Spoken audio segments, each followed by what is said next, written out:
Welcome back to the Whiskey Explorer. Thanks so much for tuning in for another episode, guys. If this is your first time on the channel, if you could please just a quick favor, hit that like button, hit the subscribe button, leave a comment down below, let us know what you think about this type of video, and we'll see if you guys like this format, and if so, I will shoot some more of these comparison style videos. Alright, and tonight we have a bit of a bourbon battle. So we have Weller Antique 107 going up against Rip Van Winkle 10-year-old.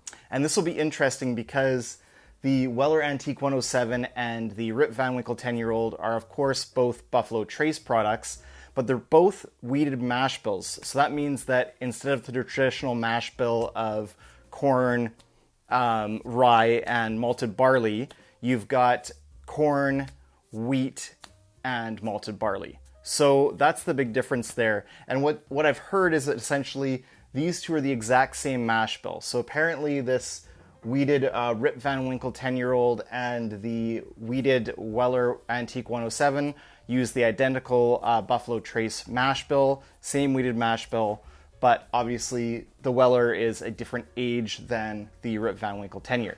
So Weller is thought to be, there is no age statement on here, so the Weller Antique 107, way back when, it used to carry a 7-year age statement, but the age now is NES, so no age statement. And so the age is unknown, but it's thought to be about 6 to 8 years old. Okay, and then the Rip Van Winkle is, of course, 10 years old. So the big question here is, how well does the Weller Antique 107 stack up against the Rip E10? So can it really compete with this premium Buffalo Trace product right here? So to give you guys a difference, kind of in price point, so retail-wise, these aren't too far off. So in the States, the Weller Antique 107 is about $50 US MSRP. But, it's a Buffalo Trace product, highly sought after, lots of hype surrounding the Buffalo Trace distillery. And, in my opinion, for good reason. I love a lot of the Buffalo Trace products, but that has driven up the price. Here in Canada, it runs about $70 a bottle retail, and you can't get it anywhere except for in Ontario. So I'm in BC here, so that leaves me out of the luck. And when it does come here, it's about $80 a bottle, and it's lotto only. So I've never won a bottle in the 4 years that I've been trying, and so there you go. Can't even get it out here in BC. So when I have bought this before just to get it, because I really wanted to try it. It's supposed to be a really good bourbon. I've paid around $80 Canadian on secondary, but that price was a couple years ago. It's gone up since, and it runs you anywhere from $90 to $100 Canadian.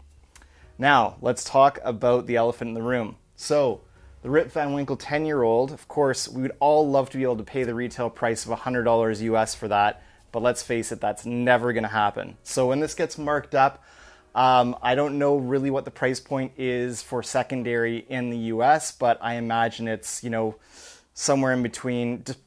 Store owners are just, some of the store owners are crazy and they're going to throw a just crazy price tag and hope that the right person who's desperate to get the unicorn bottle walks in the door and buys it. So on one of the bourbon groups that I'm on Facebook, someone actually wrote in that they paid $1,000 US for the Rip Van Winkle 10. So that is the going rate, but in Canadian dollars here. So Canadian, the going rate for the Rip Van Winkle 10 is $1,000. So $1,000 Canadian for 10-year wheated Buffalo Trace.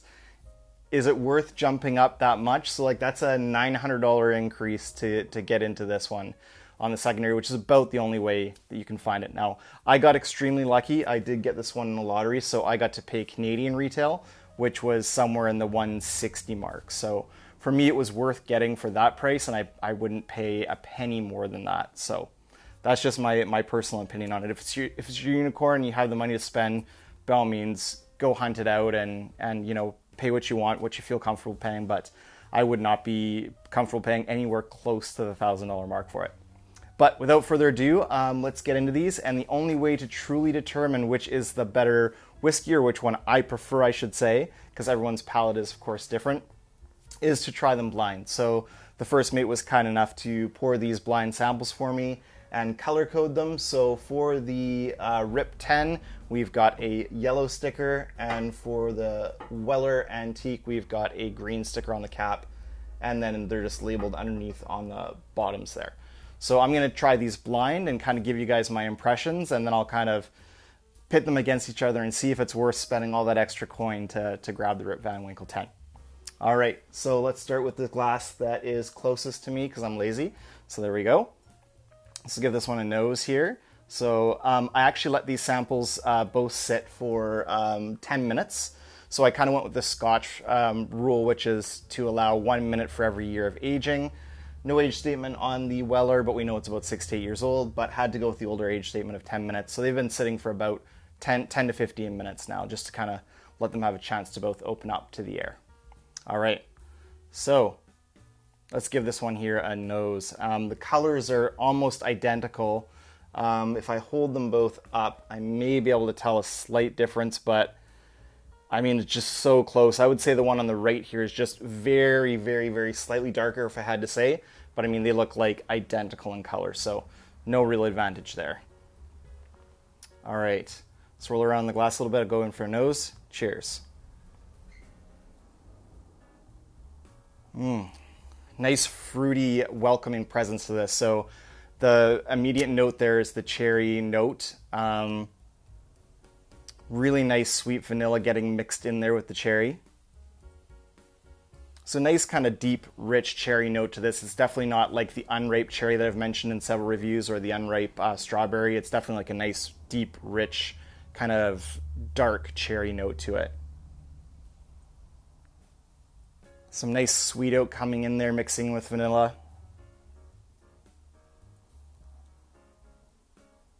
Some brown sugar for sure.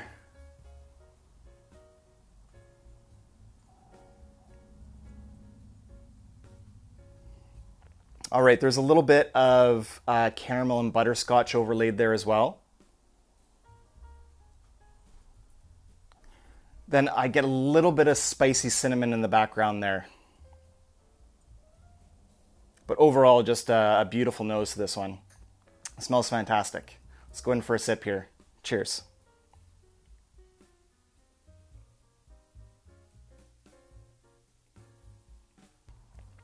Okay, the first thing that I notice right away on this one, on the palate, is the mouth presence. So it coats the mouth like completely. It coats the mouth like a barrel-proof bourbon would. These are quite high proof, 107 for both the proofs on these, so 53.5% alcohol by volume. So they're fairly high proof, but I mean, that one just completely coated like the cheeks, the tongue, back of the palate, everything right away. So I'm just kind of getting acclimatized to it. There's a nice Kentucky hug going down. The very first thing that I got was those nice cherry fruit notes. So nice deep dark cherry note mixed in with some vanilla, brown sugar. The transition to the finish is where the baking spices come in. So you get like definitely like a little bit of a peppery note there. There's a good amount of spice here. Cinnamon, nutmeg, baking spices, that type of thing. Definitely very, very nice bourbon for sure. And there is a little twinge of a tannic note just on like the back end of there's a big oak presence, but it's not quite that sweet oak that I love to find in a bourbon. It's a little bit more, it's hard to explain. It's just a little bit kind of on the edge of being tannic, not quite tannic yet. So a little bit drying on the overall, like at the end, it's a little bit drying for sure as well. Let's go in for another sip of this one here. Cheers. So still with the first glass here. Cheers.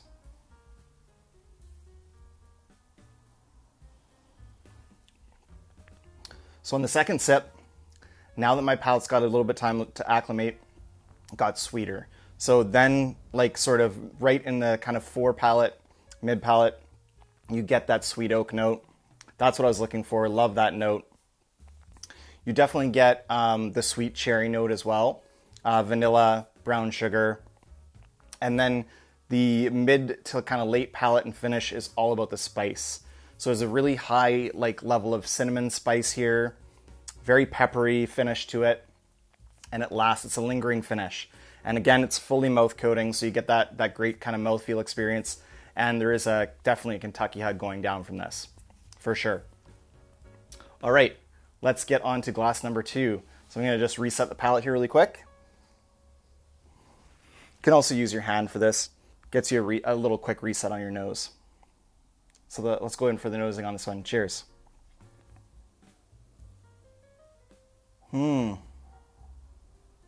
This one is hiding a bit more. So even though it has had a decent amount of time to open up in the glass here, like a good 15, 20 minutes going on now, it is a little bit more shy in the glass. It's not jumping out on the nose nearly as much as this glass was. Gonna give it a quick kind of swirl in the glass, just kind of coat the glass there and see if I can get a little bit of a better nosing on that, because that was really tough to kind of pull very much from that.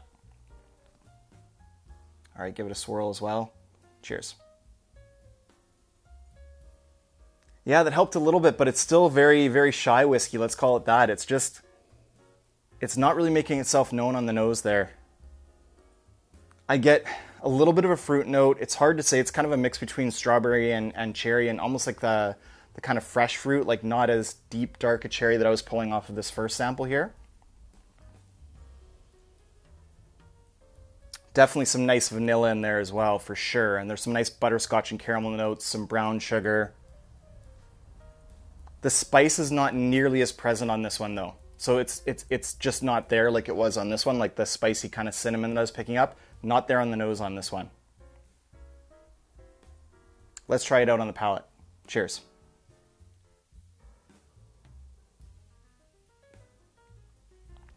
This is a really interesting comparison. This one, this one seems more refined. Well, like a lot more, like I hate using the word smooth, but that's what it is. The delivery is much more subtle. There is definitely a mouth coating as well. There's almost like a creamy feel to this one. This one takes you on a bit of a ride too. So the arrival is like, there's like, oh wow. So the finish is what this one's all about. So immediately I got some of that cherry flavor in there, mixed in with some vanilla and sweet oak, but where the sweet oak and vanilla notes come really into play is in the mid to late palate and the finish. That sweet oak note is just beautiful. I absolutely love the sweet oak note that I pick up in bourbons. It's one of my favorite notes, and it's just so present in this one. Mid to late palate, all through the finish. Sweet oak, vanilla, caramel, butterscotch sweetness. This one's really, really good. Brown sugar. And there is a little bit of pepperiness and spicy on the back, not nearly as much as on the first glass here. So in the second glass, a lot more of a kind of a subtle, refined, smoothed out, it's rounded edges here. So the spiky kindness and a little bit of the aggressiveness that this first one had, this one doesn't have nearly as much of that. That's interesting. Let's go in for a second sip. Cheers.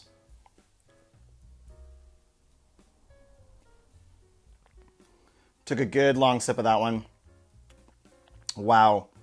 So this one's sweeter, much sweeter.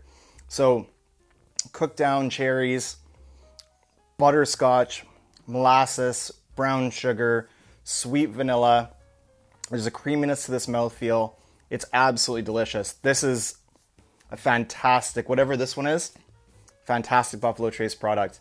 I would be so thrilled if it was Antique 107 because, hey, at least I can pay, $100 Canadian on the secondary and grab that one. Whereas the chances of winning the Rippy at 10 again are slim to none. So, let's go for the reveal here. We see which one. So I definitely preferred glass 2. This glass, whatever this one is, was my favorite between the two. So let's go for the reveal here. So in second place, let's see. We had the yellow. No way. Wow. That is really surprising. So that's the Rip Van Winkle 10. So this one, to me, was more aggressive, spikier edges, much more of a cinnamon, sort of white pepper, spicy finish to it. Had a lot more baking spice. This one here, to me, the Weller Antique 107, was a lot softer at rounded edges, and it had a better sweet oak note to it. So that was what I preferred. So the Antique 107, that's a huge shocker to me. I was so confident that this was going to end up being, that this one here was going to end up being the Rip Van Winkle 10, but no, it is not. I can't believe that. Wow, I'm surprised. So there you go. So in my opinion, it's definitely not worth paying the extra money for the Rip Van Winkle 10 because I actually prefer the Weller Antique 107. I can't believe it. I'm in shock. And I want to thank you guys so much for joining me for this comparison. I hope you found it useful to your bourbon purchasing decisions. And until the next time, may your sales be full and your drams be fuller. Cheers.